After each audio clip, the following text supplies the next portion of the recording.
Jaram hino ɗo taarika fiima antu heɗito moƴƴa. Ko fiino wurire woni ko annabi Isa maayani. Hara hiɗa andi Tijjani himo wuuri e nder marga sengo nyaamo leydi Ameriki ndi. Fewndo mandi tande jibinande makko nde waɗeteno o hendino cofum keccum. Kanko tigi Tijjani hari himo dankikum o aynikum. Seeɗa kun ari e janɗude ku wonti gertogal. Wofonde netere nde wonti lebbi raneji. Ko ɗum si Tijjani innaningal madam danewal. Ka foron fonyewo woni ton o darni nyakka.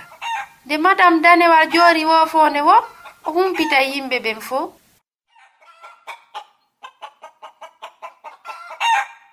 Wano abbere nden fuɗirta non ka ngesa ɓurta mawnude. Ko wano non madam danewal jorirta boofo. Nene ko honɗum woni e heɓude madam danewal ngal acci jorude joni nga suudode ka gabbe gese ɗen wontiri ton. Habbo tuyo Tijjani. Yumma jali yewtere maɓɓe nde ko bay jonte seeɗaje feƴƴi si Tijjani andi ko honɗum addi ɗum. Nene ndaare ka nder ngese madam danewal yahi wondude e lappi cofoykoy. Hari Tijjani no welti. Nyande goo hari faabe no wutteede sabu ko yiite nge waɗi kon.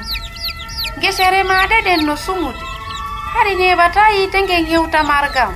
ko on to madam danewal woni ingal ka. Tijjani faalano ka heɓude sugungom miijo ka sakkitorum fewndo ko ɗaɓɓa hen fof ka nder ngesa.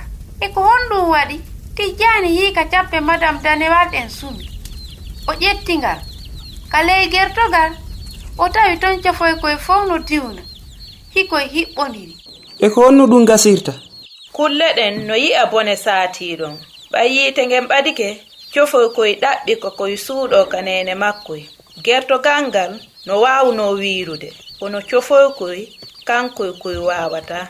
Nene danewal no yiɗi cofoy mum to sokoy koye ko ɗum si ngal pooɗi gabitti ɗin e makkoy yo yiite ngen sunnugal e diyo nge sunnu cofoy koye ngal waɗi hoore maggal sadaka fii no coppi ɗin daɗira. Awa noon giggol annabi Isa ngol no nandita e subkon ko feƴƴi ɗon. Tijjani andi to wondema annabi Isa okkitiri gurdam makko ɗan e fe anniye fii no wuriren enen. Ko Husaynatu wonno e yewtudema mi weltanike ma fii ko heɗitiɗa kon hiɗen e saayi.